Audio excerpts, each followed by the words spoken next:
alarm gone off. So, right, and you're rolling. Thank you very much, Tom. Okay. So, Josh, have you completed this paper? I've only had to look through to the first question. Okay. So the data response part. Yes. Okay, fantastic. And yeah, I think it's just you today, isn't it? Yeah. And the other two aren't coming. Well, I guess they're sick or okay, whatever. Let's get started. Fantastic. How did you find it? Did you find it interesting? I personally liked it. It was better than the previous one that we did. Okay, good. Shows that you're picking up on some stuff, and yeah, I definitely thought it was more interesting sources and more interesting questions as well. Okay, yeah, let's get started. How are you on the multiple choice versus the essay writing? What do you prefer? I prefer the multiple choice just because I haven't got the specific terms or like how to necessarily answer it to get the certain marks. Whereas for multiple choice, I've got the idea of the concept, so it's much easier for me. Okay, yeah, the essays is all about exam technique and that kind of thing, whether the choice is right or wrong, whether you know it or not. Okay, awesome. Yeah, so we start off with a little text telling about Latin America, a bit about Brazil and Mexico, about their currencies. Okay, fantastic.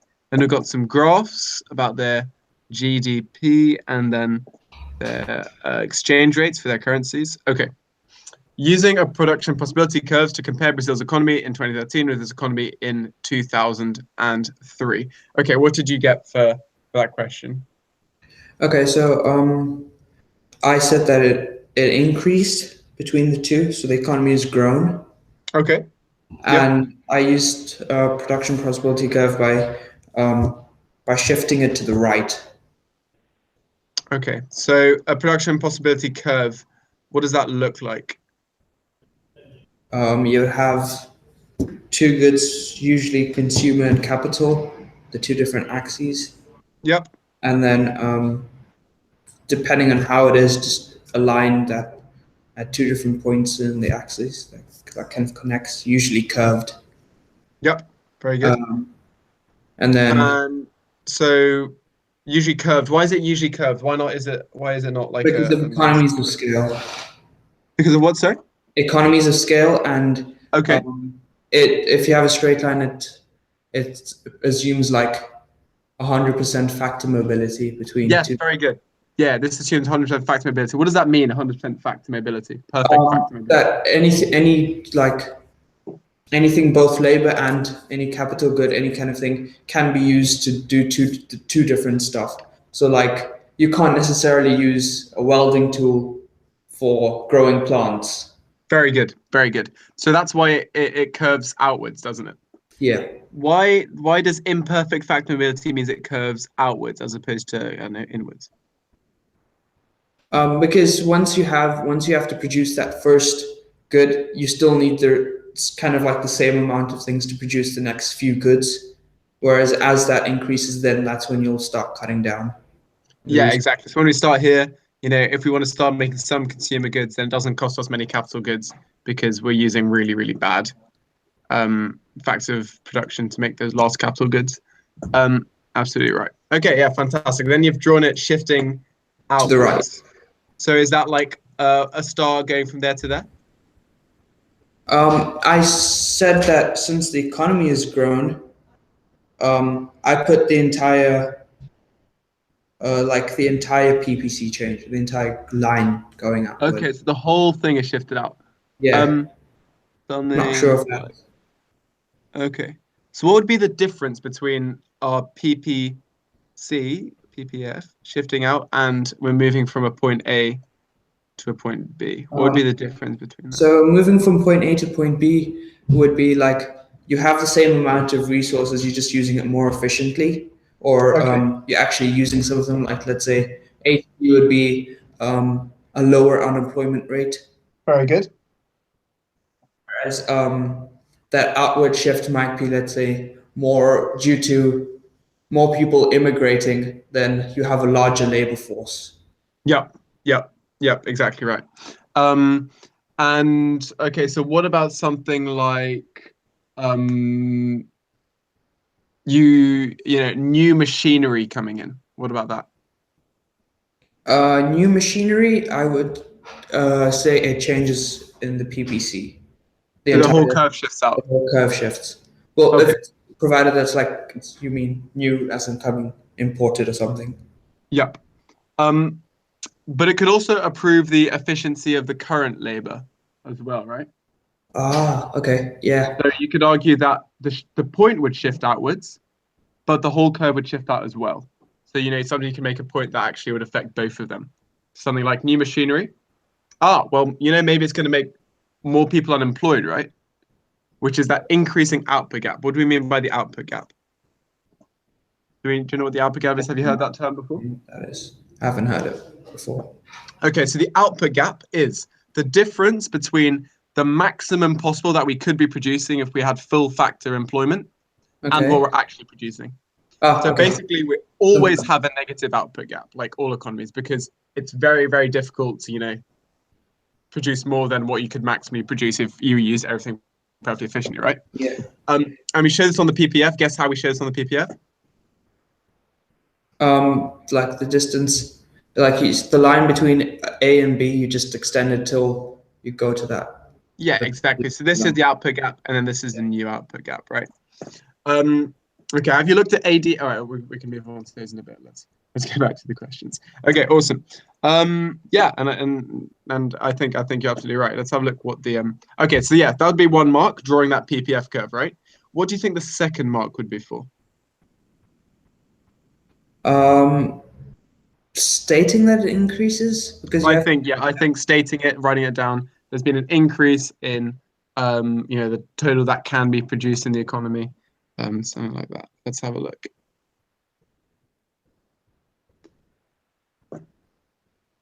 Yep.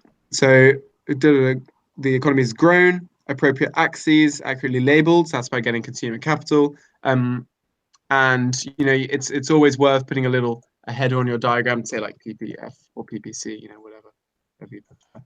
On your diagram, just to make sure that you've got your titles in there as well, and then an indication of the outward shift of the PPC as the Brazilian economy has grown. Very good. Okay, using figure 1, explain what has happened to the value of the Brazilian real in 2013 compared with 2004. Okay. What did you think? Okay, so the Brazilian real definitely increased. So it's so sorry, that's very vague. It has appreciated, would probably be very good. Yep. Currencies. So you start using values previously. So so in 2013 it would be about eyeballing about 25%. Would that be correct? Where you look? Are you looking at towards the sort of the end of 2013, right? Yeah. Okay. Well, it really depends on where you're looking at your curve. So if you're looking at exactly where 2013 begins, it's going to be somewhere around 50%. If you're looking towards the end of 2013, it's going to be around 25%. And which one should we go for generally? I think they'll be fine for either. Probably going for the end is safest because then it's definitely inside the period of 2013. So going for somewhere around 25% sounds like a good bet. Okay, so yeah, the crucial thing there is to say what has happened and then give a number for it. Okay, which you've done perfectly, and now that's what I think those 2 marks would be for. And you said it's an appreciation. Is it just any kind of appreciation? It's you can buy more pounds, or what is this? What kind of appreciation is it? Relative to the in comparison with the Mexican. Really? Oh wait, no. It's in how many US dollars each currency can buy. So it's in terms of like the strength of the currency and international trade. And international trade? Yeah. So it's 25% appreciation versus the pound, because that's international trade. Provided the pound is stayed constant. But I mean that's quite vague. We can't be sure about that, right? There's one thing we can be sure about. It's 25% stronger, 25% appreciation against one specific currency. The US dollar. The US dollar, right? And yeah, because when we're talking about appreciations of currency, often we'll just use shorthand. We're talking about Brazil, the currency is appreciated. What that really means is it has appreciated against a basket of currencies. It's appreciated against the US dollar, which has a lot of trade with. You have to appreciate against something, right? So 25% increase, and certainly not against the Mexican peso. Okay, let's have a look. Yeah, it is appreciated, increased by about 25% or 50%. Okay, yeah, both options are absolutely fine. Okay. Okay. Yeah, absolutely. That's absolutely, yeah. Okay. Explain one possible reason for the stability of the Mexican peso from 2014 to 2018. How do you know it's stable? If you look at the percentage change, it's quite close to 0. Yeah, it's like doesn't change much at all, does it? And I guess we're going to be looking at the source to explain this. What do you think it could be down to? Okay. I remember reading something about some sort of trade deficit. Okay. I'm sorry, I don't have my answer with me, but let's have a look at the source and see if there's something in there.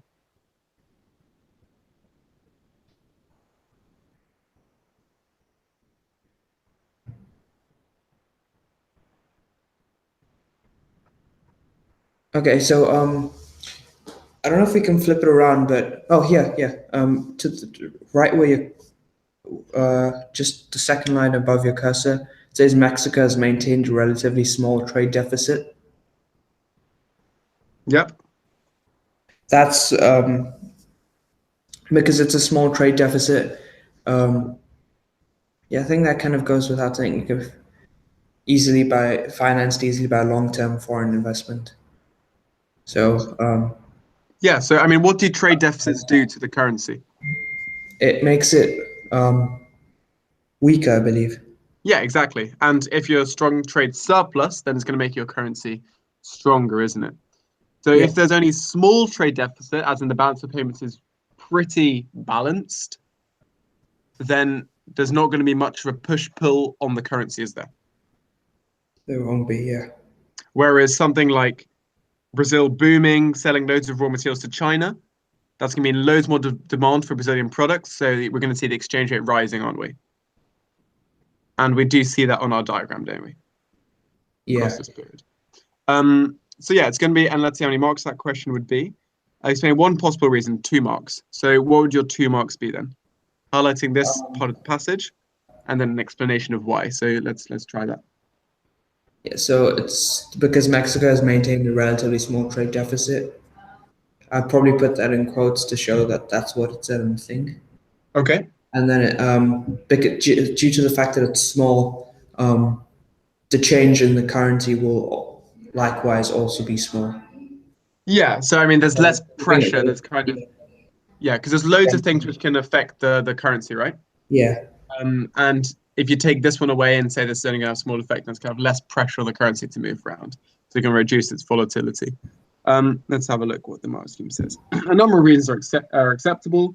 Yeah, you could suppose something like an intervention by Mexican authorities, or answers can be based upon information provided in the extract, which I think is always better. I think it's always better to play go safe and use something which they've actually said happened instead of kind of thinking, oh, this could have been it.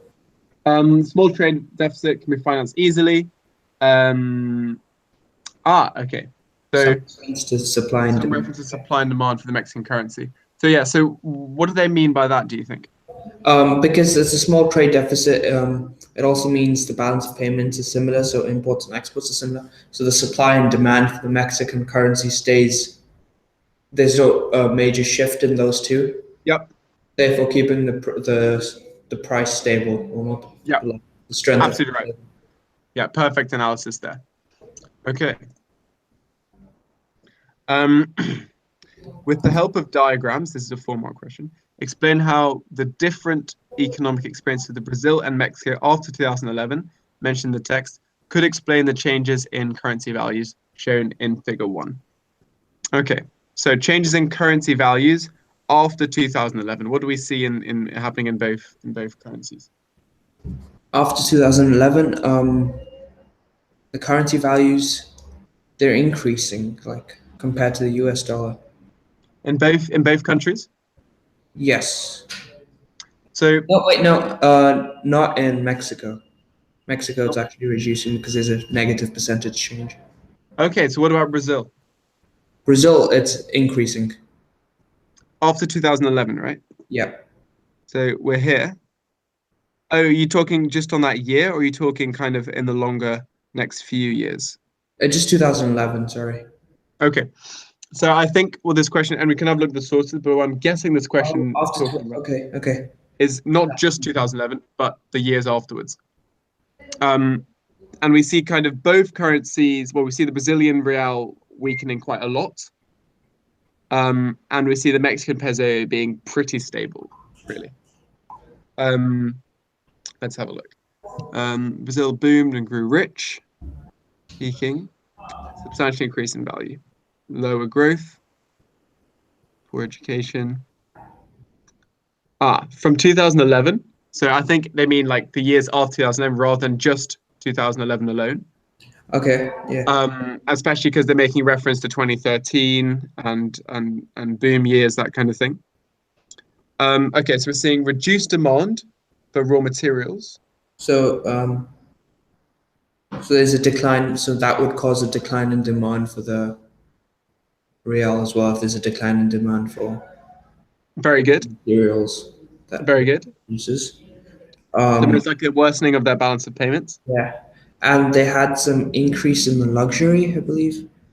Increase in the what, sorry? And the amount of luxury items that they invest. Let me just try to get the quote. I just remember this.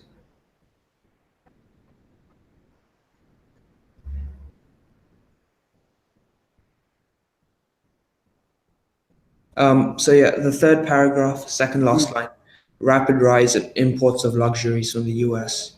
Okay, very good. What's that going to do to the balance of payments position? It's going to further worsen it because it increases the supply of the real in the market. Yeah, absolutely right. Okay, that's Brazil done. And I think they're asking us to draw a diagram, aren't they? With help of diagrams to explain the change in the currency's value. So what would you draw as a diagram for Brazil? For Brazil, I'd have an inward shift in the demand curve. Okay, what would we label our axes? Quantity and price.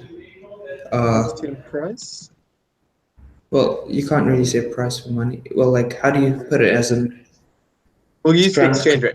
Okay. Okay, exchange rate. You could do per US dollar, you could do whatever, or just exchange rate. Okay. Per US dollar, that's a nice, easy way to do it, right? And supply is going to be sloping upwards. Demand is going to slope downwards. And what are we going to see? The demand curve would shift inwards. Okay. Because of the decreased demand for the products. Yep. And do we see anything else? Shift outwards because of the importing the luxuries. Yep. And we get a massive fall, a double fall in our price there. Yep. Happy with that? Yep. And we can draw ER1, and this is fallen. Okay. Now let's do Mexico. What do you analyze for Mexico? So we could use the same point earlier of that there's a relatively small trade deficit. Okay. Yep. So there's no there's not a huge disequilibrium. Yeah, So very there's good. Yeah. excess supply, excess demand that's kind of forcing it to change. Okay, very good. And so what about, could you mention about the Mexico's policy? So significantly strengthen its economy, improving the education system. And here we also see something about exporting manufacturing goods to a growing European market, right? So Europe really struggled in 2011. You have the European sovereign debt crisis. Have you heard of that? I have not. No. So, well, you know about the financial crisis, I assume. Yes. 2008, and then that led to fears of countries such as Spain and Greece going bankrupt. Do you remember reading about that in the news? Yes, I remember. And there was this thing, Grexit. That one was worried that Greek would default on all its debt, which it couldn't afford to pay back, and they'd have to leave the European Union. That kind of thing. Grexit was the big fear. And so we call it sovereign debt because sovereign debt is the money which countries, so entire nations, owe.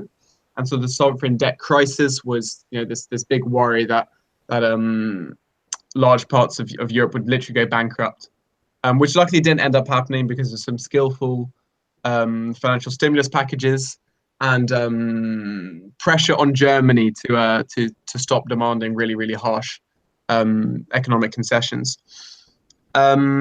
But yeah, sorry. Please elaborate on really hard economic. Okay, sure. So this is really interesting. So obviously the EU has one single currency, right? Yep. Now let's have a look on it. Let's start here first. Okay. So if you are Greece,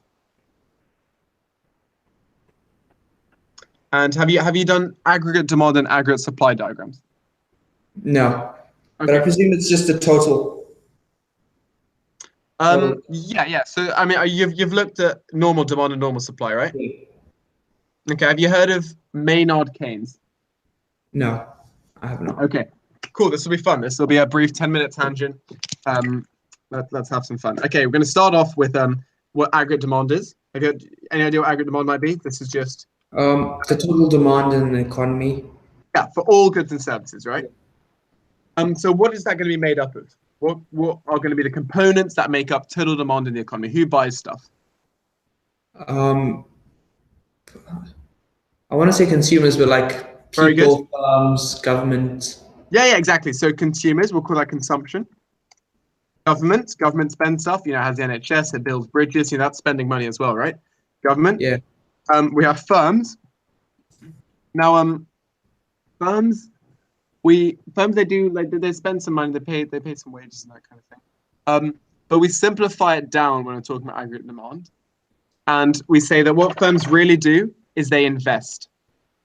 What do we mean by investment in economics? Do we mean buying shares? It's when you purchase capital equipment and. Very good. Yeah, investment is capital. Remember the whole phrase: capital expenditure by firms in order to increase productive capacity, right?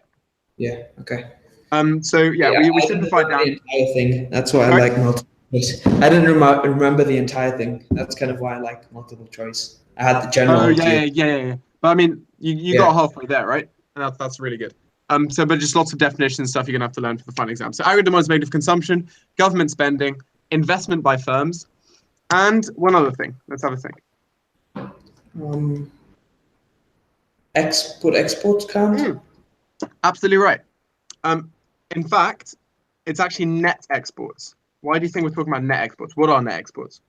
Would it be the exports minus imports? Exactly, absolutely right. So you can call it X minus M. Okay. Yep. But we'll just call it net exports. It's exports minus imports. This is what aggregate demand is made up of in the economy. These are the components. And if any of these increase, then aggregate demand increases, right? Yep. And we can, aggregate demand is going to slope down just like normal demand would. And aggregate supply is going to slope up as well. But here we have to make some, we have to go into a bit more detail. Okay, and literally if you have, if you have your normal demand, this is just demand for shampoo. This is demand for radios. This is demand for TVs. This is demand for houses. This is demand, and all that added together, you're gonna have one big aggregate demand curve, right? That's all the demand in the economy. Okay. Aggregate demand, aggregate supply. Okay, what is aggregate supply? Well, let's have a think. Aggregate supply is everything that's supplied in the economy, but here we're talking in the short run. Okay, do you know what the distinction is between the short run and the long run? It's short run is where, except for I think land, all other factors of production are constant, like in terms of costs. Long run, it's not. Okay, And not in terms of costs. You're on the right lines though. You're very, very close. like it doesn't change. Not Yeah, sure how to so put it. in the short run, at least one of the facts of production is fixed, Yeah. right? Okay. So we've got our factory, at least one thing is fixed. So that it might either be the number of people we employ, the amount of land we have, the amount of raw materials, whatever. One of those things is fixed. Whereas in the long run, we can vary everything, right? Yeah? Yeah. So far. Okay. Oh, you just read it. Okay. And here we're discussing in the short run, because if the price of something rises, then you're gonna employ more labor and stuff to try to make that thing. But you're not gonna, move all your capital and move all your land, and not, loads of companies are gonna enter that industry. They were just talking about in the short run, so that's why it just simplifies things a bit to talk about in the short run at first. We're also not going to talk about price on the y-axis. We're going to talk about the price level, which is the overall kind of average price of the entire economy. And we're not going to talk about quantity. We're going to talk about real GDP. So the entire quantity that is desired in the entire economy, right? So we're just basically moving from a simple demand supply diagram, moving it to macro, so making it for the whole economy. Price level being the average price across the whole economy of all goods and services, and real GDP being what is real GDP? It's GDP that's been, I guess you could say, compensated for inflation. Yeah, exactly. So, yeah, if inflation's 2% and nominal GDP is increased by 4%, then real GDP would be the increase in real GDP would be. Do you know what nominal GDP is? Nominal GDP? No. Okay, that's the opposite of real. It's before you've compensated for okay. real. So Nominal meaning just the number. Okay. So if nominal GDP increased by 4%, inflation was 2%, then real GDP has increased by 2. Very good. Okay, and then we can say, so for example, Mexico, Mexican avocados are suddenly much more popular in Europe. We're going to see aggregate demand increasing because NX has increased. So AD increases, so aggregate demand shifts to the right. So we're going to see the price level in Mexico increase, aren't we? Yeah. Right? But we're also going to see growth. We're also going to see real GDP increase. Yeah, do you see that? Yes, I do. Okay, fantastic. So if the price level increases, then suddenly these avocados are going to be more expensive, aren't they? Because there's inflation in Mexico. Yeah? Yeah. And on top of that, the currency is going to strengthen because of the exchange rate mechanism that we've seen above, where increases in demand lead to increase in the exchange rate. Okay? And those kind of stabilize, those balance out the fact that avocados are more popular in Europe. Avocados are more popular in Europe, but that leads to inflation in Mexico, which means avocados are more expensive, plus their currency strengthens. Okay? Mm-hmm. And that means that even though avocados are more popular, we're going to get a smaller increase in real GDP. Okay? Now, what about if the opposite happened, right? Now, what about if, for example, there were, Greece was really struggling. There was a financial recession, and suddenly was not getting much money from taxes anymore. And that meant that the government could not pay its debts anymore. And if it can't pay its debts anymore, then it can't borrow any more money. So it can't spend any more money on things like roads and healthcare and pensions, that kind of thing. So what's going to happen to aggregate demand in a sovereign debt crisis? Sovereign debt crisis, it would decrease. So Yeah, aggregate demand, because G would really go down. yeah. Yeah. Consumption's probably falling as well, right? Because there's a financial crisis. And so then what we'd see is aggregate demand would fall a lot. Okay. So let's draw that here. We have aggregate demand there. And we have aggregate demand moving to there. Yeah. Happy with that? Yeah. So what should happen? Well, what should happen is that we see lower levels, we see lower prices. So the currency should weaken. And if the currency weakens, what's going to happen to net exports? Exports would increase. Yeah, exactly. Because Greek goods suddenly seem much cheaper. And so then people are going to visit Greece, going to go there because the currency is much cheaper. Everything, low prices are lower, that kind of thing. But what did we see in 2011? 2011, Brazil's. Could the currency decrease in value? Brazil's or Mexico's? Greece's currency. In 2011, I think it decreased. I'm not sure. Well, that's the other thing. What currency do the Greeks use? What currency do they? Yeah, what currency do they have in Greece? Oh, I just stopped. The euro, I think. Yeah, they use the euro. Okay. And loads of other countries use the euro as well, right? Like Germany, France, Spain, Italy, they all use the euro.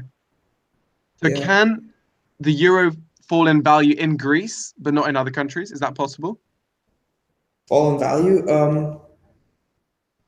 No, it's the currency is just. It's just a single currency, isn't it? Yeah, it's one single currency. So because we had this pooled currency system where everyone had the same currency, even though Greece was really, really struggling, and if a currency usually really struggles, prices fall, the currency weakens, net exports go up. But that can't happen because they're using the same currency as the Germans, who have a really, really strong economy. So what that meant is that not only, so basically two things can happen if you're struggling to pay back your loans, okay? One, you can print money to pay back the loans. Yeah. So for example, the UK issues a lot of debt in pounds. And if one day it really can't afford to pay it back, well then you can just print new money and do that and just give it back to investors. That's likely to lead to inflation, right? Yeah. That's going to increase prices of print money. But that's a small price to pay.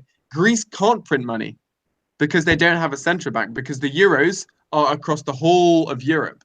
And they're printed, by the Central European Central Bank, the ECB. So one, Greece can't print any money to pay back its government debt, and two, the currency can't get weaker, so it can't increase its net exports. So there was this massive fear that Greece would have to default on its debt, would suddenly say, you know what, sorry investors, I'm not going to pay anything back. And if it does that, well then the European Union can't have us as a member, so it'd have to get kicked out of the European Union. And I don't know if you've been following any of the Brexit negotiations, but that's chaos enough. And if that happened in the middle of like a sovereign debt crisis with countries not being able to repay their debts, that could have been absolutely catastrophic. That's why in 2011 there was such massive drama about currencies and whether you should have single currencies and how to handle the situation. And there's a lot of pressure on Germany to say, okay, let Greece print some money, or lower interest rates for Greek debt to make it cheaper for them. But Germany said, hey, why should we do that? Why should we, have higher inflation? We're doing quite well. We're not struggling. Yeah. And Greece and Germany is obviously a more powerful member of the European Union. So it kind of won. And Greece struggled for a long time, and it's still struggling now, but they're kind of starting to get back together. So back in 2011, you had the pigs. Have you heard of them? No. Okay, so the pigs are Portugal, Italy, Greece, and Spain. Because all four of them had far too much debt, couldn't afford to pay it back, and all struggled. Greece, worst of all. But yeah, all four have now strengthened. Economists love these acronyms. Have you heard of BRIC nations? Yes. Yeah. Do you know what they are? Wait, isn't it BRICS or something? Because the one I'm thinking of had, I think, Russia, India, South Africa, China and something else. I'm probably confusing with something else. And Brazil. Brazil, Russia, India, China. Oh, so it's okay. So we're thinking of the same one. Okay, okay. Very good. Cool. So yeah, that's a very, very brief tour of aggregate demand. Okay, one last thing that we can add in is long run aggregate supply. Okay. Okay. So that is how much can the economy supply on the aggregate level, so the entire economy, if it used all of its resources. Okay. So what kind of output gap would we see in the long run? I don't really know, because one way you could say that resources will get depleted, so they can't increase supply. But then you could say economies of scale. Yeah. So in the long run, all factors of production are used maximally efficiently. So we're using everything. We're using all the resources we have that you can mine. Right. That doesn't mean we burn all the coal we have in 1 year. It means that we mine it and we use all of it efficiently. We're not wasting anything. We're going to have a zero output gap because zero unemployment, all resources employed, all that kind of thing. All the machines use their maximum potential. Okay? Yep. So how would the long run aggregate supply vary with price? It wouldn't be very elastic. No, it'd be very, very inelastic, right? Because basically this is the maximum that the economy can produce, no matter what the price is. They don't have any spare productive capacity or anything. Yeah, exactly. So we see spare productive capacity because, if the price level increases, then more people will go and work, right? Because they can get paid more. And more people go become entrepreneurs if the price level increases, if you can earn more, that kind of thing. That's why we see in the short run, aggregate supply increasing. But you're absolutely right. In the long run, it's pretty inelastic. In fact, we basically assume it's completely inelastic because this is the absolute maximum that the economy could produce in the long run if it was perfectly efficient. Okay? Yep. So here we have our diagram, and here is, PL star, which is the equilibrium price level, and here we see Y star. We call that Y because that's income in the economy. Yeah. Then we see, what is this Y? So this Y here is YFE, which is income at full employment. Okay. So this long run aggregate supply curve is, maximum producer, everything perfectly efficient. So basically the output that we could have at full employment. Okay. So show me, well, guess what the output gap would be. Guess what the output gap would be on this diagram. For which one? So for in the long run, there's no output gap because you're at maximum. No. Exactly. But in the short run? In the short run, I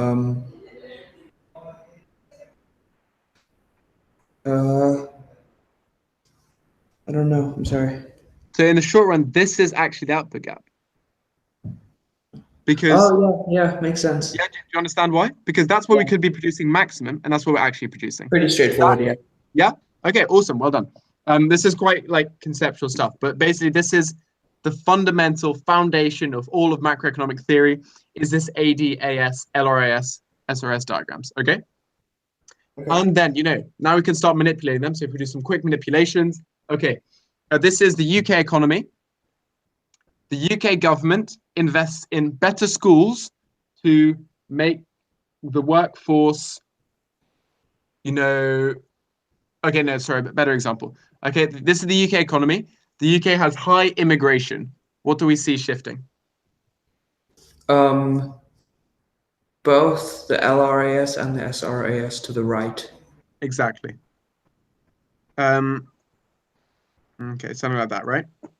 Yeah. What about UK unemployment falls? Unemployment falls, then only the SRAS would shift to the right. Yeah, something like that. And then you see this output gap has got smaller, hasn't it? Yeah. It's now only this distance. Okay, very good, cool. Yeah, any questions on that? Nope, nothing. Okay, so I want to come back to this and do a couple more interesting things, but first we'll do a couple more of the questions. Okay, Yeah, so we're talking about, yes, we've drawn some graphs for Brazil. Let's quickly talk through Mexico. No, we already did Mexico, didn't we? It's because of exports of manufactured goods to growing European markets, so it strengthened a bit towards the end, right? Yeah. Okay, let's have a look what they're saying. Ooh, quite big. Okay. Reflection of changes in supply and demand. We got that. References to text, yep. Decline in China's demand, rapid rise in imports. Those are the 2 points you came up with. That means that trade deficit happens. Okay, more stable because of the smaller trade deficit. Easily financed. Not a great excess supply or demand for the peso. Okay, yeah, absolutely right. Happy with all this stuff? Yeah. Okay. Let's do it. Explain how the approach of the Mexican government during the past decade is more likely to generate an expansion of the economy than the approach of the Brazilian government. 4 marks. What did you think? So we were talking about improving its education system, right? So if it may, improving education system means a better trained labor force in the future. Very So good. it's more productive and more efficient. Very good. Therefore, in the future, it could lead to an expansion. Very good. And it said it made the telecommunications, financial, and energy sectors more efficient, also meaning that because it's more efficient, the resources are used more efficiently, more expansion. Yep, very good. And let me see, just boomed and great.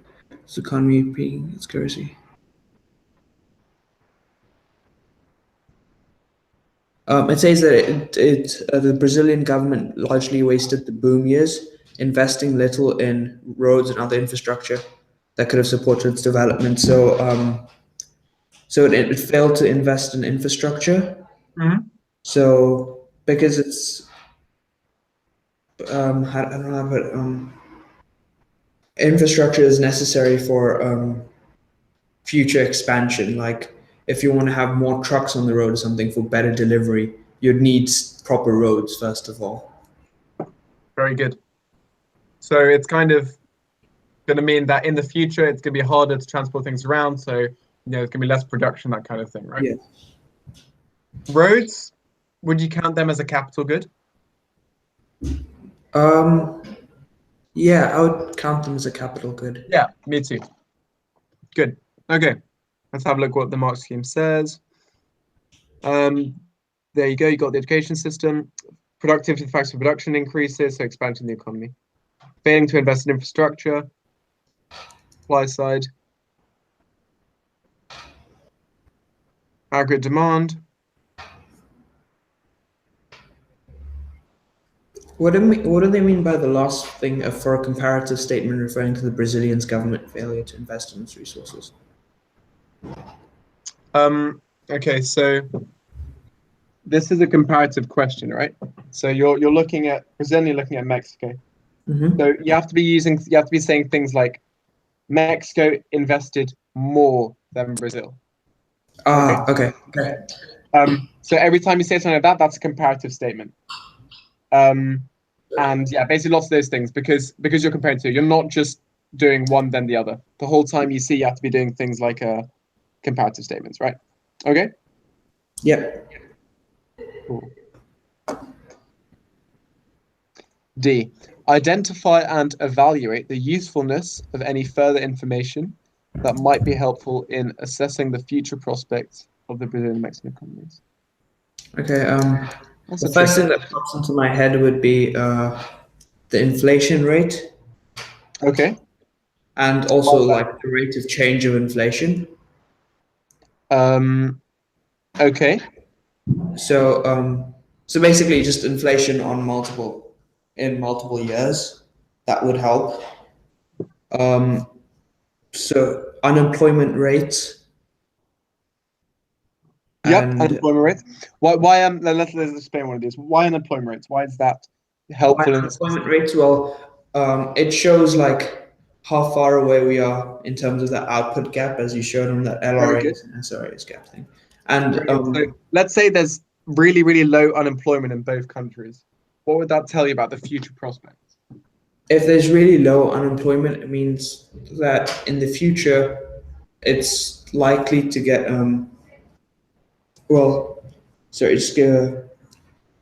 future prospects. It's more likely to have higher inflation. Yep, very Whereas good. at a lower employment, it's less likely to, I guess, expand in terms of economy. Yeah, so basically any expansions you want, if you have very, very low unemployment, they have to be in the long run aggregate supply, don't they? Yeah, Because if you already have if you already have the if you're already at YFE. So that's going to be, investing in things like infrastructure and that kind of thing. Whereas if you have really high unemployment, then you can have massive increases in GDP just by getting more people into work, selling more stuff, that kind of thing. Yeah? yeah. Okay, very good. Yeah, so you said inflation, you said the unemployment level. Why inflation?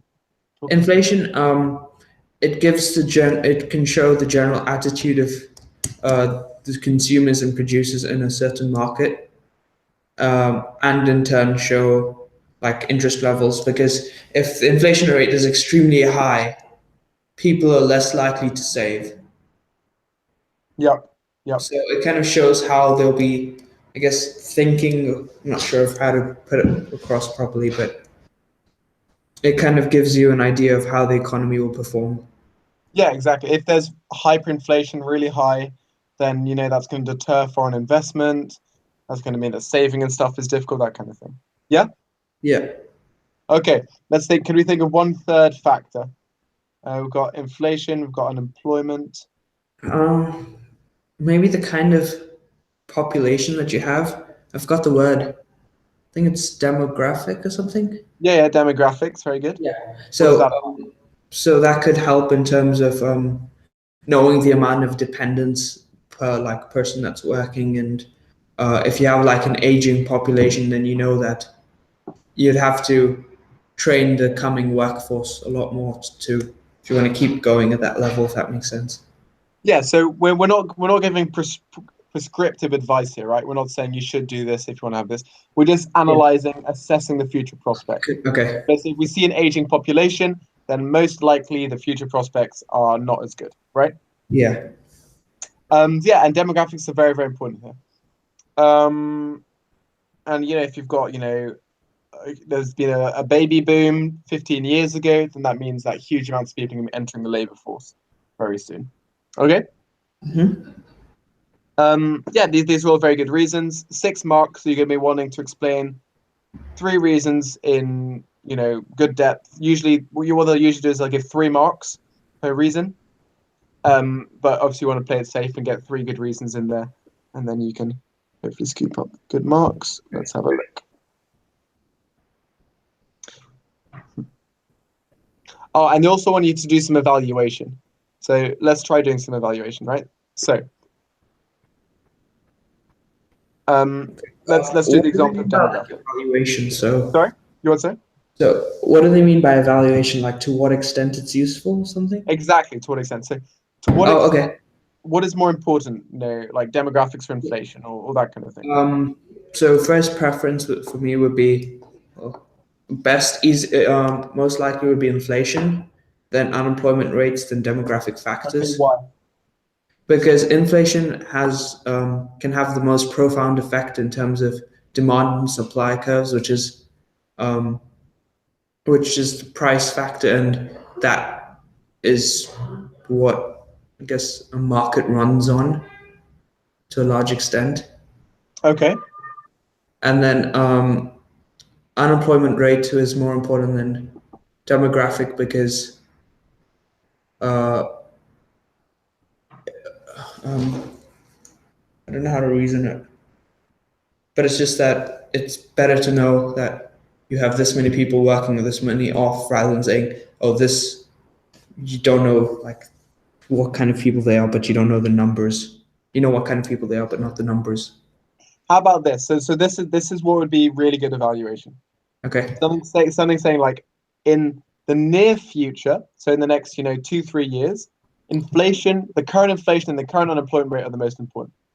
But if we're talking about future prospects over the next 15 to 20 years, then the current inflation rate isn't that important. What is really important is demographics, Makes how sense. the entire population is changing, right? Yeah. So that's what evaluation is. It's saying, yes, okay, maybe here this is more important, that's more important.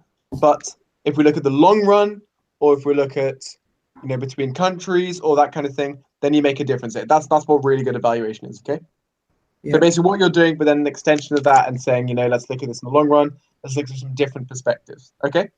Yeah. Evaluation is all about taking an argument from different perspectives. Okay, let's see what they put here. Good answers. Might use information in the economy, including the data. Link to the US, information in the US economy would be useful. Okay, that's an interesting point. Policies of the two governments. Didn't think of that. Future prospects of China.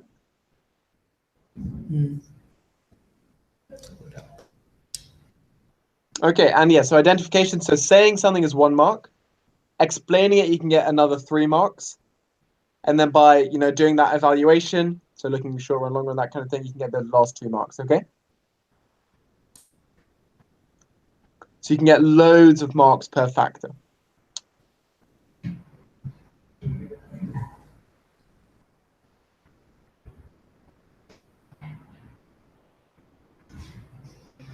Okay.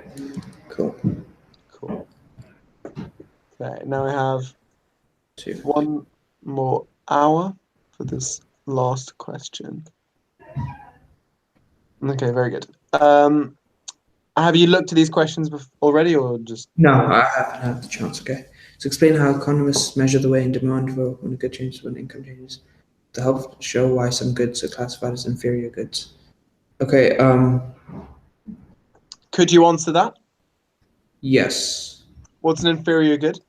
Inferior good is a good with a negative income elasticity of demand. Very good. And, Discuss how useful governments might find the concept. Okay. And then there's the discussion. Okay. Price and income elasticity. So in terms of setting the economic policy, yeah, I won't get to answer it now. We'll just have a look at the question, see which one we find most interesting, and then we'll do that one. Okay. Okay. Cool. Let's have a look at question 3. The difference between market goods and public goods and show why it's puzzled. Profit moving and supply of one of these, but not the other. Okay. Okay, they love these. They do this every time. Then that these merit versus public goods. What's a merit good? Do you know? A merit good is something that's underconsumed and is made in the market economy, but not as much as it's supposed. It's undersupplied because of the free rider effect. No. No. Oh, externalities, right? Oh yeah, sorry, yeah. In total, there's more. It's not really that profitable in terms of producing it, but as a society, it is. Yeah, or because of consumer myopia. What's that about? Or in what did you say? Sorry. So it could be because of some externalities, like a merit good, like vaccinations, which have positive impacts on other people, so they're not consumed. Or because of consumer myopia. Have you heard of that before? I have not. No. Do you know what myopia is in general when we're talking in the medical sense? No. Okay, so myopia is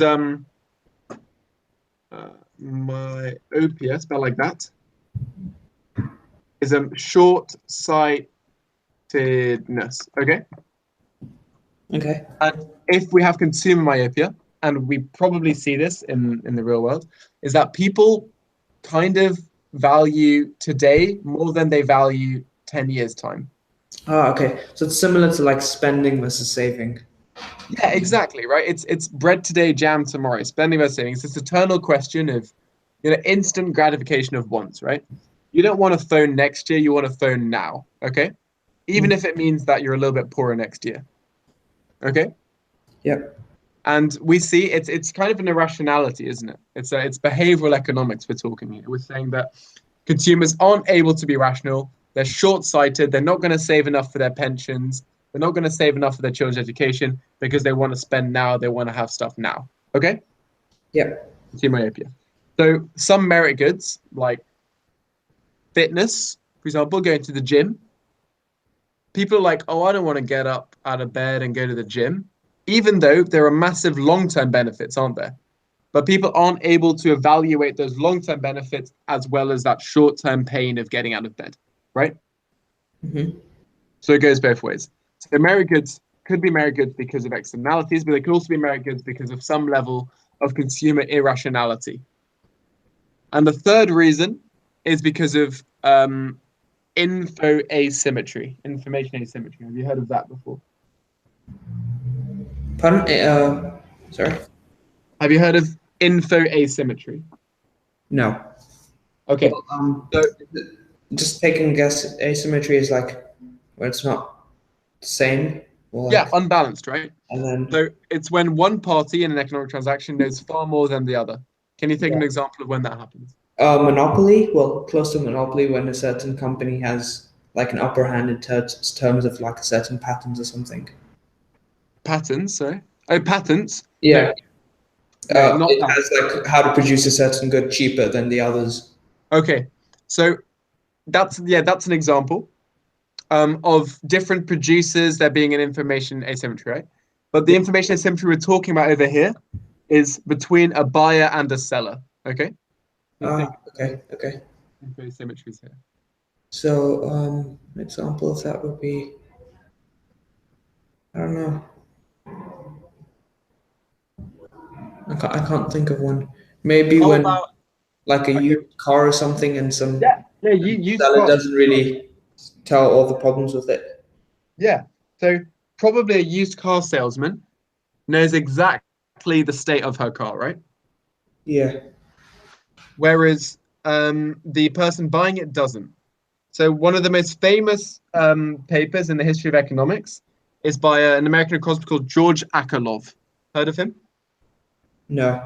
Oh, well, he wrote this fantastic paper about peaches and lemons, which is slang term used in the used car industry to talk about really good used cars and not very good used cars.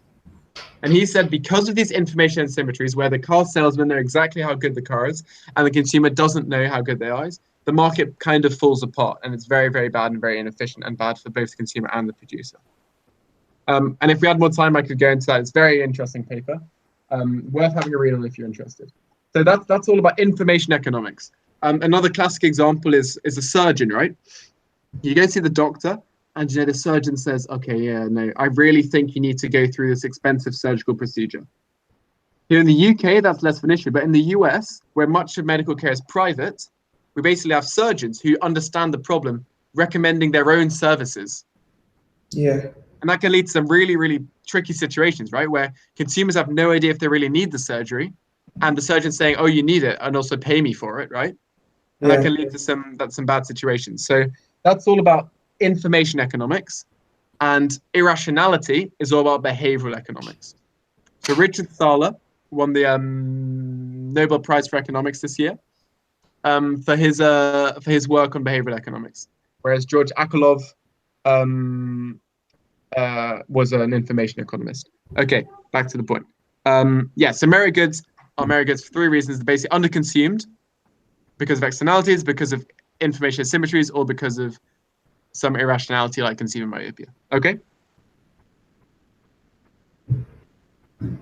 I'm going quite quickly, but like with one-on-one, so we can be quite. Okay. You okay with this?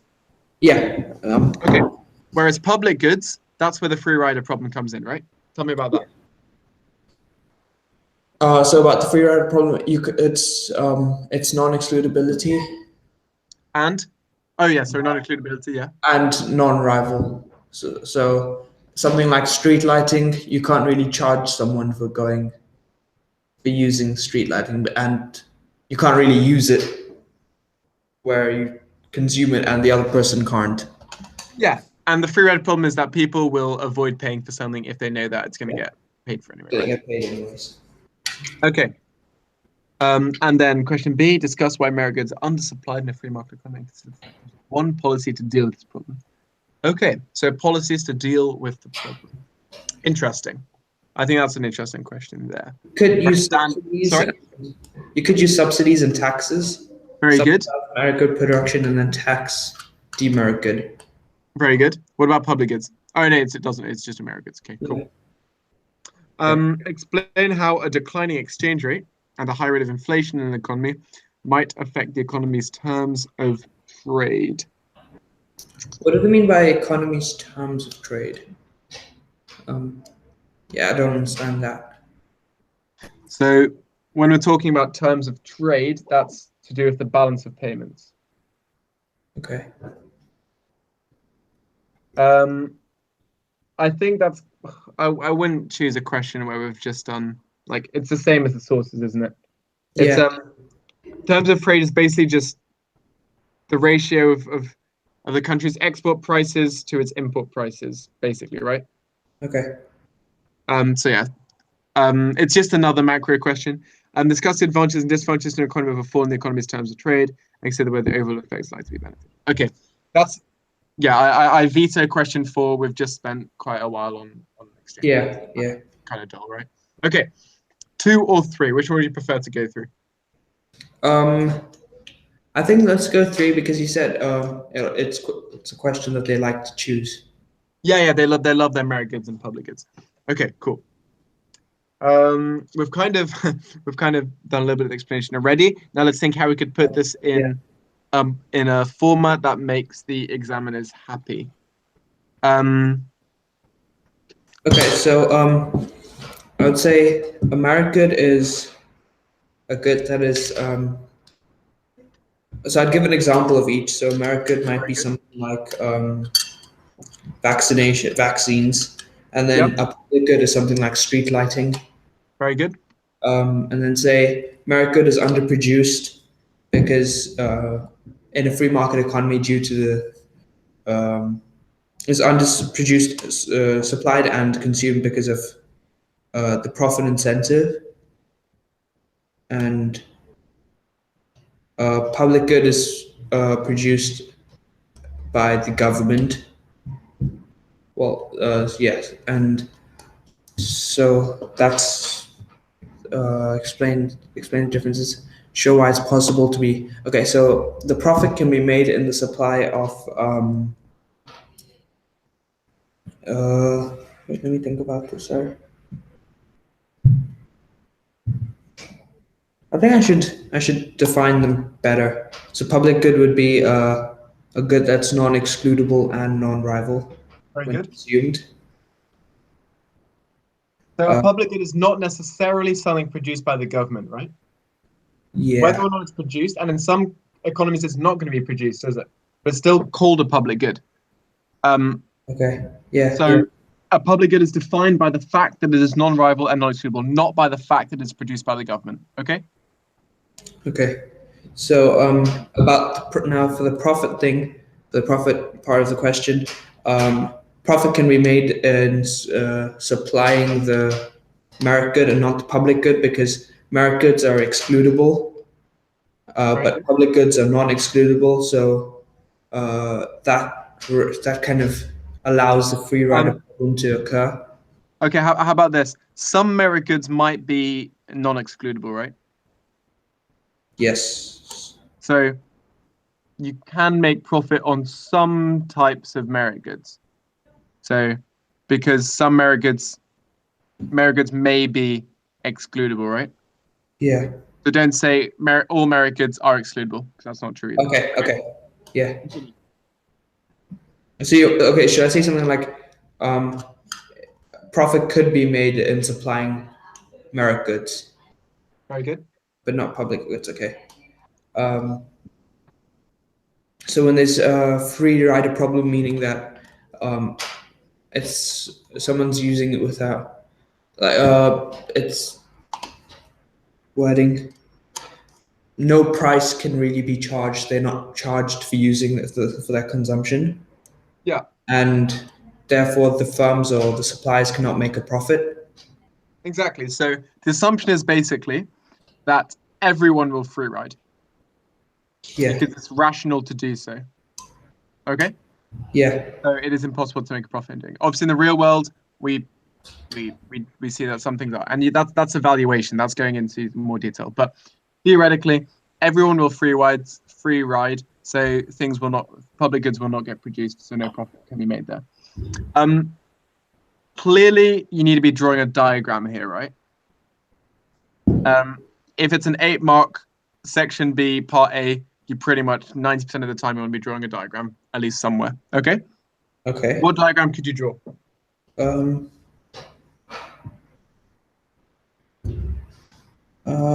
not actually sure how I would draw a diagram showing merit in public goods. Okay, so public goods would be, I mean, you can't really draw a diagram for public goods. But you can draw one for merit goods, especially the externalities one, right? Yeah. Do you remember the externalities diagram? This is going to be a big test of last time. I'm up for it. Let's go. Don't remember much, but okay. Well, this is the best way to learn things. Just do them every week, and then next time you'll understand a bit more and remember a bit more, and then week after you'll understand a bit more. Okay, let's go. Let's start with costs. Okay. Okay. So versus quantity. Tell me anything you remember. You would have the private costs and the private benefits. Very good.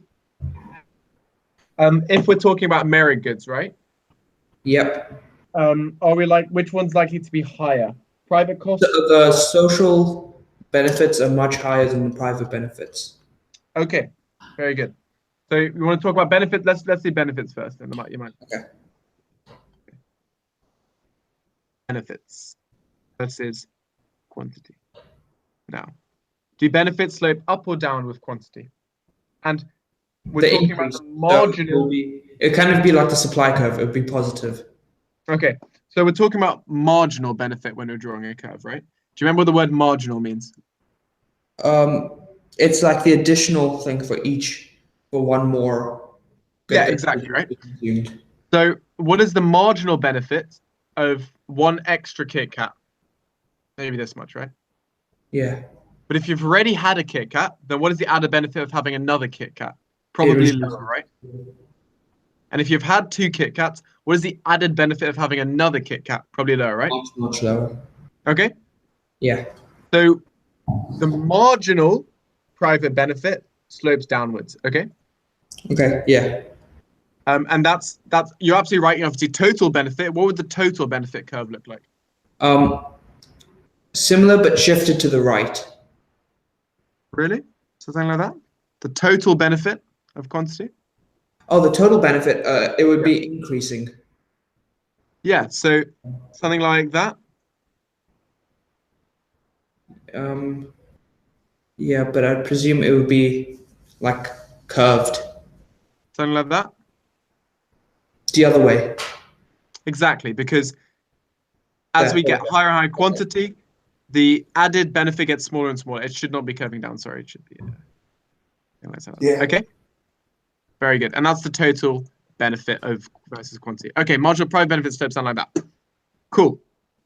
And this is because of diminishing marginal returns, isn't it? Because once you have something, you kind of get sated. You know what sated means? Pardon? No, I do not know. Okay, sated means you kind of have enough of it. So okay, yeah.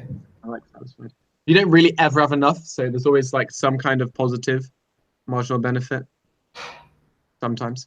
Okay. Cool. Whereas the cost, that's going to rise, isn't it? Yeah. Why do they rise? Private cost, marginal private cost, because as you have to produce one more, it'll cost more, and you could have diseconomies of scale and things. Okay, so we're not talking about diseconomies of scale here. We're talking in the short run. Oh, okay. I don't know really. So why the marginal would increase? So we're talking the short run, right? So yeah, if you want to produce more, so you've got your phone factory and you want to produce more phones, you want to increase the quantity, right? You can't get more machines and you can't get new factories because those are fixed. So you have to buy more labor to do so. You only have this many machines, so you can add more people to these machines. and you can produce a bit more, but you're not going to be that much more efficient because you only have this many machines, and people are going to start getting each other's way and stuff. So the extra cost of producing more is going to rise with output. So just a question, why isn't that this economies of scale? Because as you trying to scale it, you get less and less efficient at producing it. Very good question. I'm kind of viewing it. So very good question. So diseconomies of scale. Okay, you can see what's on the board, right? Yeah, I can. Actually, I don't want to go into too much detail, but basically at a simple level, this econ of scale, that's not how you spell this, they're in the long run, okay? Okay. If you can vary all outputs, get more land, get more machinery, all this kind of stuff, then you might have seen a diagram which looks a bit like this, where this is LRAC, it is quantity, something like that. You seen a diagram of that before? Yes. Here we have diseconomies, whereas here we have economies, right? Yeah. But yeah, the long run average cost of producing goods falls first with output, as you said, econ of scale, and then we're going to reach this point. What do we call this point? I don't know. Okay, we call that the MES. Oh, should have typed that. MES being the minimum efficient scale. What is that? What is that point? That's the lowest possible long run average cost. Okay. Lowest possible long run average cost. So that's where, and this is average cost. What is average cost? Yeah. What is average cost? Pardon? The average cost is cost of producing a single good. Yeah, total cost divided by quantity. Yeah. Okay. Yeah, and that is the minimum efficient scale. What is a natural monopoly? Natural monopoly? When you would have natural barriers of entry that, for example, if you want to create, let's say, a product that requires a factory, a natural barrier of entry would be the high capital investment required to buy the machinery. Okay, so yeah, you're very close. So what is a natural monopoly? An industry that naturally becomes a monopoly because it has such high barriers to entry, right? Yeah. Because it is only efficient to have one firm in that industry. Okay? Yeah. So the train line from Oxford to London, okay? Mm-hmm. The actual train track. Would you want competition? Would you want two train tracks lying side by side from Oxford to London? No. That'd be an absolute waste of resources, wouldn't it? Yeah. Okay? So the long run average cost, how does that vary with quantity? Well, there's an argument that for a natural monopoly, it keeps going down and it never actually really gets to diseconomies of scale. Some things like telecommunications, right? You put up a satellite, you put all your telephone towers, the more phones you get in there, the cheaper that the lower your cost is, right? Phone. And it never actually really goes up. Whereas in something like making a phone, there are definitely rising diseconomies of scale. Okay? And this is all long run stuff, okay? And so you can make an argument that some industries should be natural monopolies, or some industries should be monopolies because they're natural monopolies because economies of scale fall across their entire output, okay? The long run average cost falls across the entire range of output, which means that the minimum efficient scale is never reached, okay? Yes? Yep. Okay. Okay, wonderful. So, differences. Economies of scale, when we're talking about positive and negative, so positive economies and diseconomies of scale, that's in the long run. When we're talking about them in the short run, or this thing, we're talking about something different, which we call diminishing marginal, or increasing, diminishing marginal returns. Okay? Yeah. But first, we get increasing marginal returns. So, Adam Smith, have you heard of his famous pin factory? No. Okay. Have you heard of Adam Smith? Pardon? Have I heard of Adam Smith? Have you heard of him? Yes. Okay, so Adam Smith is... He was Scottish. Was he Scottish? Yes, Scottish. Very good. Yep. Then I know him. Yeah. Tell me one thing you know about him. He was an economist. Very good. The father of economics, some people call him. Yeah. And would you know what his most famous book is called? I do not know. Is it? I don't know if it's. I remember reading a title of The Wealth of Nations. I'm not sure. Very good. Yeah, that's by Adam Smith. Um, and so yes, so the book is called Inquiry into the Nature and Causes of the Wealth of Nations. But people just shorten that to the Wealth of Nations. And remember, did I mention him last time or in one of the previous sessions when I was like mercantilism versus Adam Smith comparative advantage trade? Okay. Okay. In that same book, he also published this idea of marginal returns, and I spell marginal very badly here. In our returns, okay. And he had this idea of a pin factory, right? So he said, in a pin factory, so you know what a pin is, like a Yeah. Okay. Yeah. If you have each person making pins, the entire pin, right? Yeah. So that means that one person goes and pours a little bit of metal into a little funnel, then flans it out, straightens it, hammers it down, takes it to another table, puts on like a little pin bob head on the end, screws that on, leaves it to cool, moves on to the next pin, that kind of thing, right? Yeah. That's very inefficient. And a much better way to do it is to divide up those tasks and let people to specialize. So you have one person pouring all the metal and passing all the little bits to the next person who hammers them down, passes them on to the next person who attaches the pinhead, and then passes on to the next person to look after the cooling process. Okay? Mm-hmm. And Adam Smith did this at an empirical level. Do you know what I mean by empirical? No. Okay, empirical means that you go and test it in the real world. Okay? Oh, okay. Okay. So economics is all about being empirical. It's nice and easy to sit here making up theories, but you actually have to go find data which supports your theory. So he went out and he looked at an actual pin factory and he said there was something like 27 times more productive when they divided up the task of labor. Okay? Wow. Yeah? So when we're making iPhones, do we have one person putting in the chip, putting on the screen, do we have one person doing that? No, we don't. No, we have a chain, we have kind of a belt where each person focuses on the task, gets really good at it, specializes it, division of labor, and that's where you get this increasing marginal returns. Okay, so if we draw this on a diagram, right? Here we have costs. No, actually, let's do this. Here we have product, which is how much we produce, and here you have labor. Okay. Yep. So if you have one person, just one person working in this factory, then you're going to produce, something, right? Now, suddenly if you start hiring more labor, you're going to be able to produce far more, aren't you? Because you can get people to specialize and divide the labor, that kind of thing, right? Yeah? Mm-hmm. So first we see the curve increasing very rapidly where you hire some people so you can specialize. However, then diminishing marginal return set in. So all labor is fully specialized. Suddenly, this is talking the short run, right? Suddenly you've got this many machines, you've got this much land. If you keep hiring more people, do you keep seeing these massive increases in production by labor? No, kind of flattens out, right? Because people get in each other's way. Yeah? Yeah.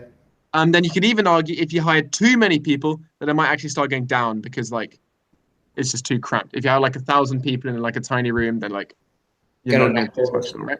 Yeah. So here in the beginning, we have increasing marginal returns, then we have diminishing marginal returns, and then we have something we very rarely see, but if you have really, really bad management, you might have negative.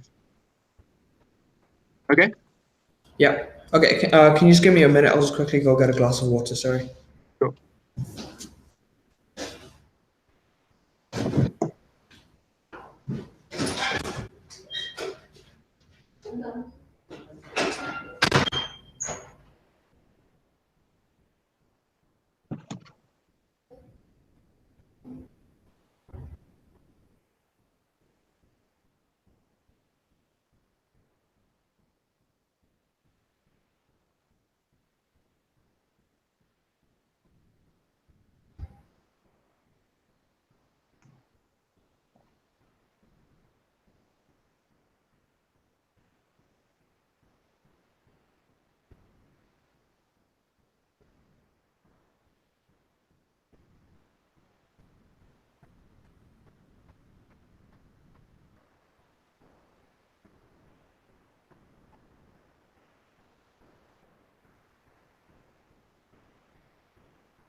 Yep, I am back. Sorry for that. Fantastic. Okay, so you understand the difference between short run diminishing marginal returns versus long run diseconomies of scale? Yes, I do. Okay, so the final thing you can do is you can actually there's no way. Well, anyway, what you can do is you can draw on little curves like that, and these are the short run cost, short run average cost. Okay. Yep. This represents that same idea just in the short run. Okay, cool. Yeah. So last thing on Adam Smith. Last sort of the most thing is most famous for is the invisible hand. Heard of it? No, I've not heard of that. Okay, so basically something like 10 million people have lunch every day in London. Okay, and they all pretty much get to eat exactly what they want, pretty much. Okay. Yeah. So if they want, a bacon avocado sandwich, they can have it. If they want, a pasta, they can have it. Whatever they want, they can have it. Yeah. And some of these things are imported from all over the country. Some of these things are imported from all over the world. And they just so happen to be in the right place at the right time, cooked to the right levels for all these people in London. Okay. Every single day, 10 million of these meals are prepared. Okay. Which is like insane, right? From an organizational point of view. Okay. Yeah. Now, central planning, like you had under the USSR, it's this idea of like sometimes, communists and other people propound this idea that the government should just make decisions about central planning, right? Could any government in the world, or could any group of people, manage the chaos of 10 million people getting exactly what kind of food they want at lunch every day? It would be absolute madness, wouldn't it, right? Yeah. But somehow, by letting people randomly do it, no system, no one organizing it, just lots of people doing market transactions, we end up having this system. And that's crazy. And that's because of this idea of free market capitalism, right? Yeah. Where people want something, so the price of it goes up, so more people start making it, so there's demand, there's supply, boom, boom, boom, all these transactions, right? So Adam Smith talks about this invisible hand. And it represents kind of the hand of God. It's the hand of God moving resources from where they are not needed to where they are needed, from those who have them to those who want them, that kind of thing. And it's all done without seeing anybody standing there moving stuff from there to there. You don't see anybody organizing and saying this needs to go there. It all just happens invisibly behind the scenes, this massive complex capitalism. Okay? So far, yeah. Yep, and basically his conclusion was, therefore we should allow the rich to do whatever they want because that's the best way for society to move forward. Okay, some people agree, some people disagree. Cool. Boom. Let's finish this off. Here we have our MPC. Oh, yeah, and this rises now, right? Why do they rise? Why does the marginal private cost rise? We just talked about that. Yeah, exactly. So short run or long run? Short run. Very good. Now, merit good. What are we going to add to this diagram? A merit good, you would have the social marginal social benefit. So that would be the marginal private benefit. Or there's another option. A merit good? Yeah. I don't know how else you could represent it other than shifting private benefit to the right. Okay, so it could either have externalities, positive consumption externalities, right? But it could also have another type. Positive production externalities. Right. Okay. How would that look? Oh, then social costs would go down. So yeah, exactly. So let's do. Okay. So then the MPC curve would go to the left. It would shift to the left. Okay, very good. Let's make it positive because usually when talking about merit goods, we're discussing benefits, so it being consumption externalities, but it's also perfectly fine to talk about it coming from production externalities. Okay. Yeah. But let's go from consumption externalities. So what are we drawing? Sorry. What would be a production externality? Positive. Okay, so for example, this is a bit of a contrived example. I can't think of any better ones at the moment on my head. But some kind of factory which works in the river, and instead of polluting the river like usual, it warms up the water. It uses the river as its cooling mechanism for its big iron plant. And the warmer water means that it's better for aquatic life and fish and stuff. Okay. Or maybe some production company fishes. Sorry, that's very wrong. It I guess farms for fish that are overpopulated, helping the ecosystem, I guess. Yeah, that kind of thing. I mean, they're harder to find production externalities, but they do certainly exist. Okay. Yep. Cool. So yeah, we see these marginal private benefits. So the marginal social benefit, is that to the left or the right of the red curve? Social benefits are to the right.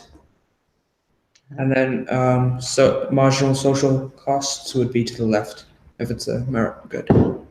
Yeah, let's just start with one there. Let's just do one type externality.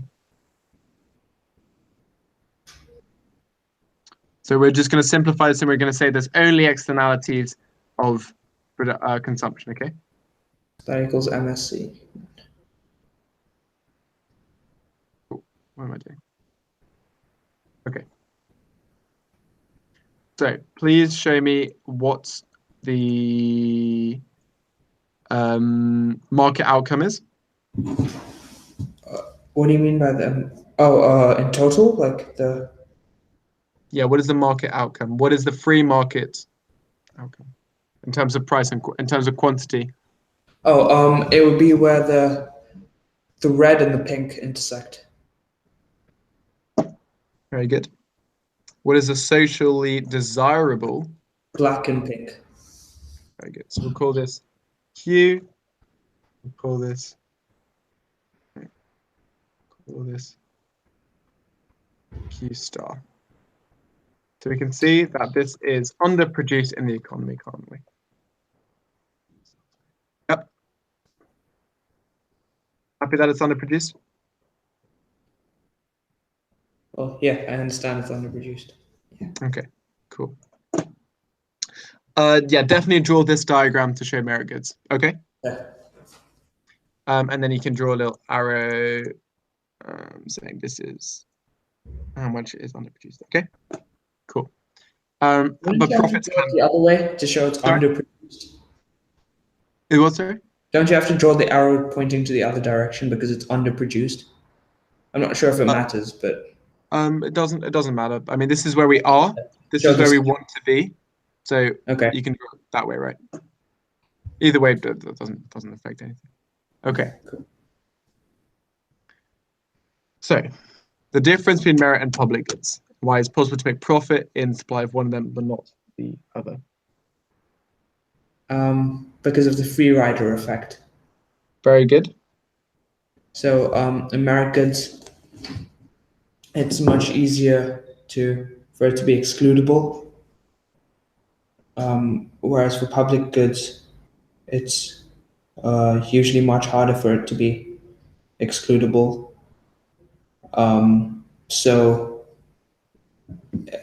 Because it's a free rider problem means that no price can be charged.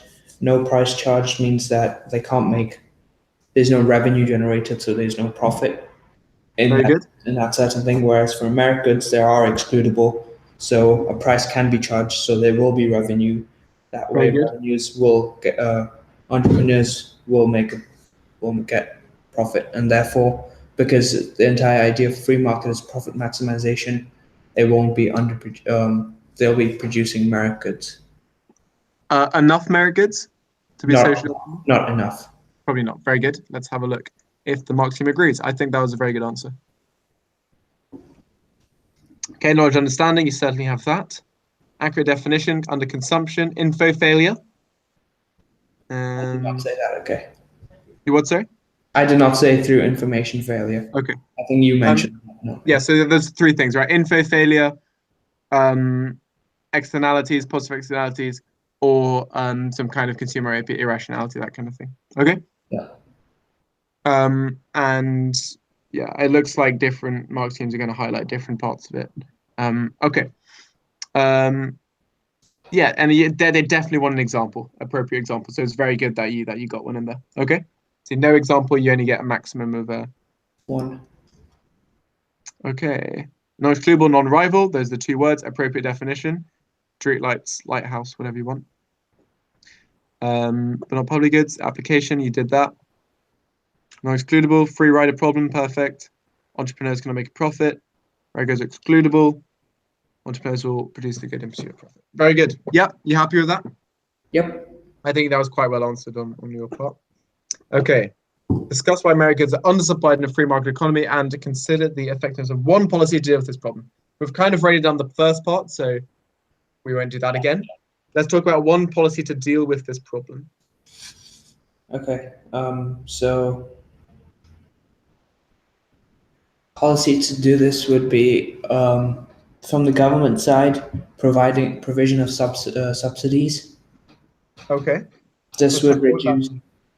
If they provide subsidies, then it would reduce the private costs, which means that they would have higher profits, not revenues, higher. Okay.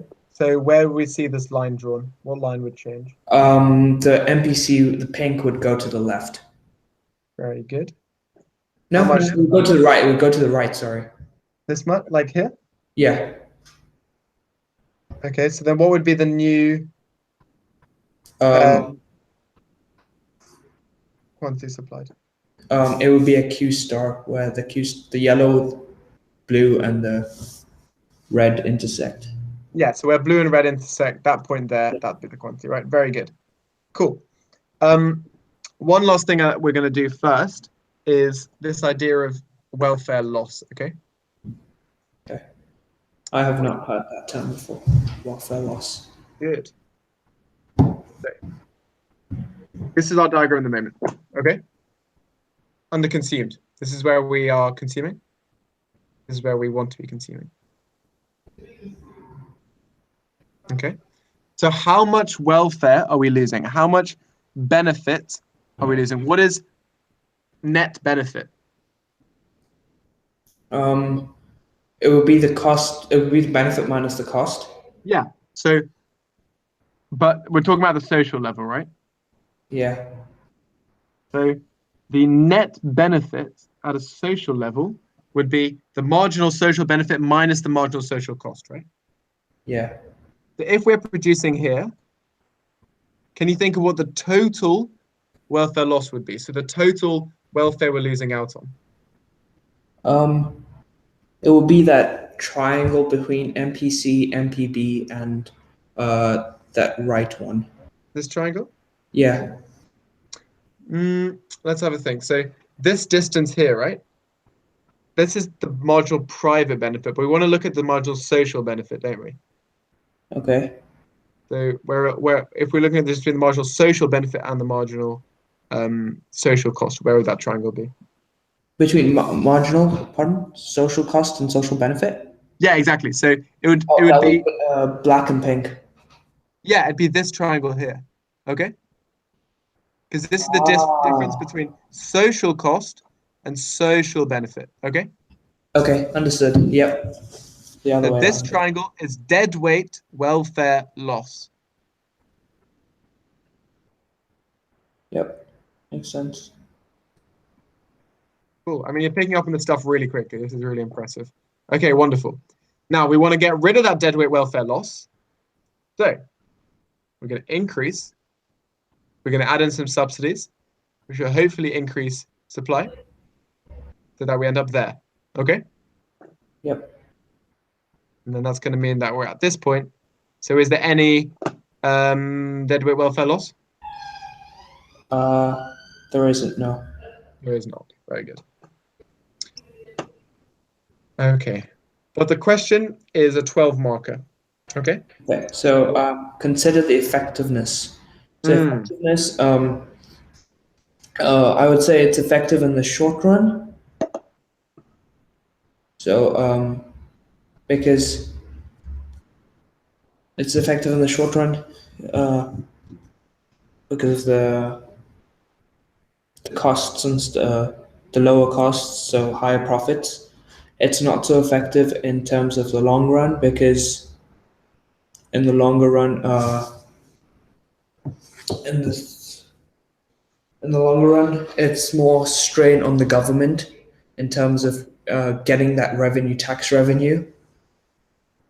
So subsidies cost, right, don't they? Pardon? Subsidies cost money, don't they? Yes, they do. So how much money do they cost? Pardon? How much do they cost? Depends on the amount of subsidy. Like. Okay, so tell me. What do you mean, sir? No, I don't know the question. Illustrate this on the diagram. How much? Cost? Then that would be that difference. How do I put it? But it's like the amount that the diagram shifted. So at that certain point, it has shifted by. So you see where you circle that blue dot, track that up, and then multiply that by the quantity. So this? Yep. Up to where, sorry? There? So, yeah. And then multiply that by the quantity. Perfect, absolutely right. That is the total cost of the subsidy, okay? Yep. There. So the amount of the subsidy times the quantity, okay? Yeah. That's quite expensive, right? So, and that means less money for other. High opportunity cost. Yeah, and maybe high cost, right? Yeah. Or could mean higher taxes, right? Yeah. Which you could say is, should you do the should we go on with higher taxes, high inflation, and all of that, or should we just leave it out? Of course, no. This is an entire question. So like this is 12 marks. You have to do lots of eval. Okay. Okay. So you could also say that it's not effective in the long term because once they stop providing the subsidy, it goes back to being underproduced. Okay. Once subsidy, not long-term option, right? Yeah.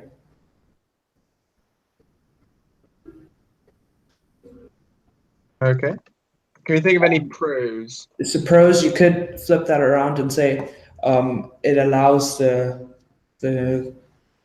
producer to, I guess, experience economies of scale initially, because the subsidy could be used for, let's say, purchasing a new factory or something. Very good.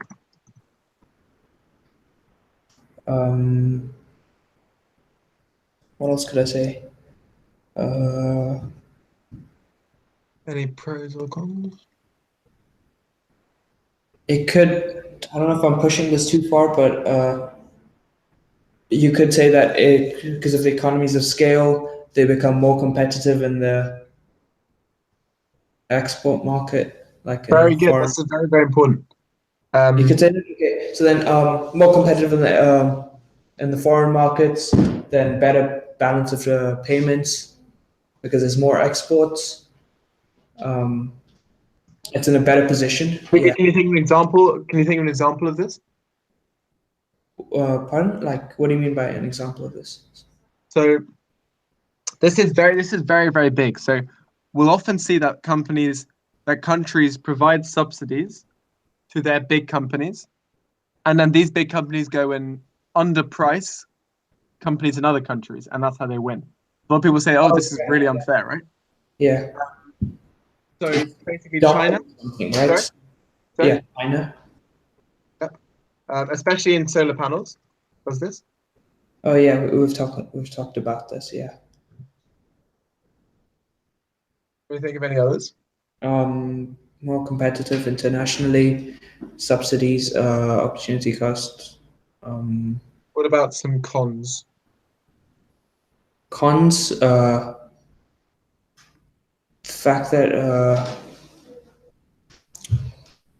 it could lead to higher unemployment if that subsidy is being used to invest in capital goods, replacing labor. But I don't know if that's. That I think that's a bit too much because I mean we're increasing the quantity, so there's more supply, so more people employed. I think it's a bit too much to go on and say maybe because. Yeah. Okay. That's off the top of my head. I can't think of any more. Okay, so will the government sit down, draw this diagram, find the Q star, look at the triangle, and then say this is going to be the subsidy? Is that what they're going to do? No, because this is theoretical. Okay, so what might make it difficult to do this in real life? Actually having this kind of a diagram. So we call this imperfect information. Remember we were just talking about that? Yeah? Information. Okay. Yeah, so two things. Asymmetrical information and imperfect information are two different things. Imperfect information is you do not know all the info. Asymmetric is someone does and you don't. Okay? Okay. So not imperfect everyone knows. information, impossible to draw diagram and accurately base subsidy, right? Just kind of guessing. Actually, like module private benefit, right? Module social benefit is made up of modules private benefit plus module external benefit, right? And it's hard to measure social costs as well, like all the external costs. Yeah, like social costs. I mean, let's say someone wants to build a new train track across a bunch of houses. And then the argument is, no, like this is gonna go over my garden. I don't want that, right? So what's the government gonna do? Be like, okay, I'll ask this person what is the total cost on them of having this. Like it's quite tricky to measure this stuff, right? Yeah. And there'll be stuff like the sound of the trains and all those. Yeah, it's like all this stuff. It's very, very hard to quantify. Okay. Yeah.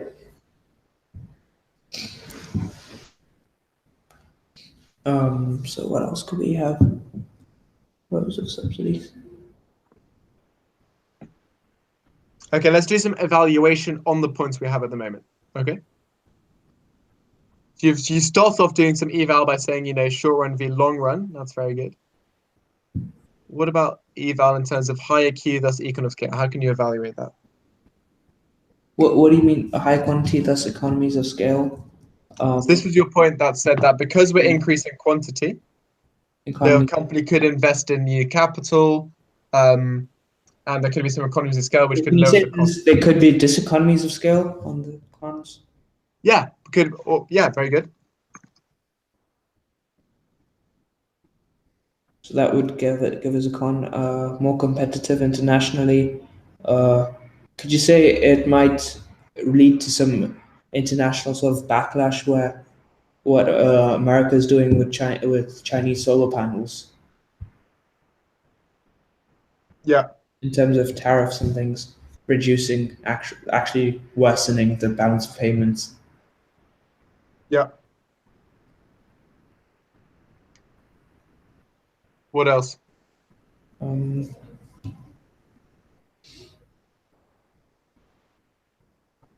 Perfect information. I'm not sure what else I can say. Sorry. Okay. No, these are some really good points there. And it's a 12 marker, so getting a bunch of these in is how you're going to get essays. So let's have a look at what the mark scheme finds good. Okay. Okay. So, on a spike, because of information failure, they're undervalued by consumers, so demand for less than would be fully understood. Policies include subsidies, education campaigns, state provision. Okay. That's a good prayer, right? A subsidy works basically instantly, doesn't it? Yes. Okay. So, like education campaign might take longer. There's no delay. Yeah. Okay. Explaining why they're understanding why policy is needed, that you can do, that I've done. Explanation of any policy to deal with this, so that's drawing the diagram, explaining how it would work, and then evaluation of effectiveness, that's this kind of stuff. Okay? Yeah, very well answered. Okay, any questions on the stuff that we covered today? We started with our output gaps on our PPFs, equivalent exchange rates. We did an ADAS diagram, looking at the difference between SRS, LRAS. We looked at the formula for AD. What are these four components? Income.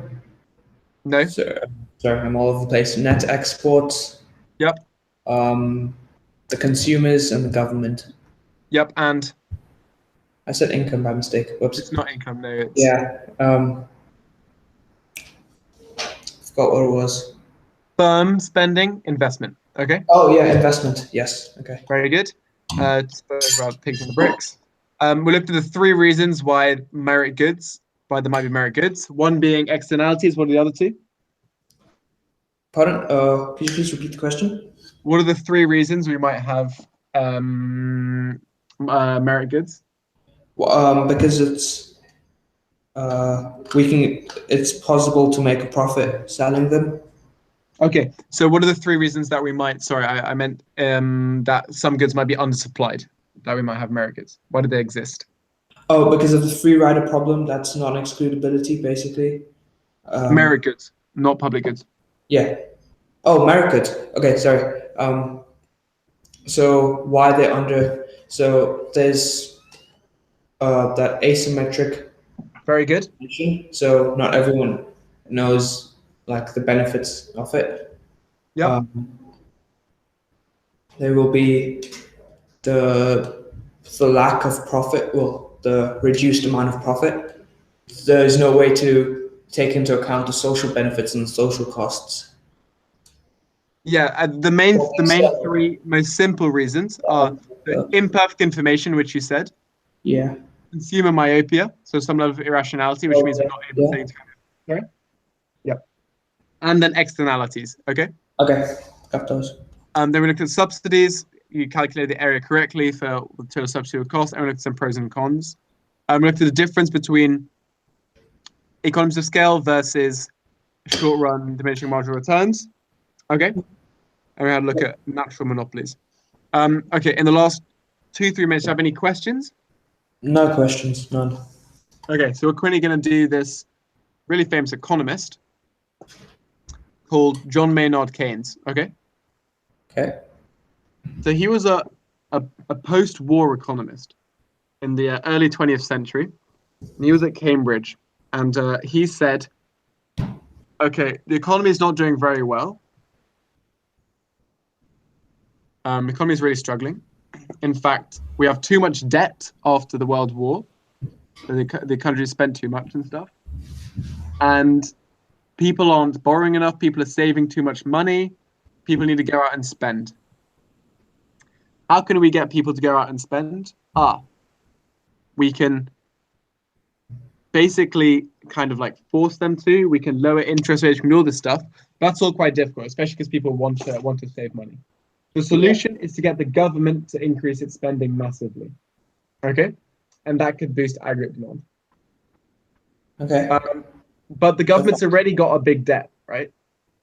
Yeah. So the government starts spending even more money, then people could be like, whoa, is that stable, right? His argument is the only way to get out of the bad debt situation is to spend loads of money, make the economy really strong, and then once the economy is strong, then you can start paying back the debt, rather than trying to pay it back once when your economy is really weak. Why would increasing government spending make your economy much stronger? Well, if you increase G, then AD increases, so prices increase, so you get more consumption and you get more supply, so more people have jobs, unemployment falls, so people have more money to spend, and you basically get this positive feedback loop. Okay? Mm-hmm. And he says the best way to kick that off is for a massive injection of government spending. Okay? So there's a book that came out in 2010 or 2011, around that period, called End This Depression Now. Have you heard of it? No, I have not. No. Okay, so basically the thing was, the Tories, the Conservative, were voted into office in 2010 here in the UK, and they said we need austerity. Do you know what austerity is? No, I do not. Okay, so we've had a financial crisis. We have way too much debt. This is really bad.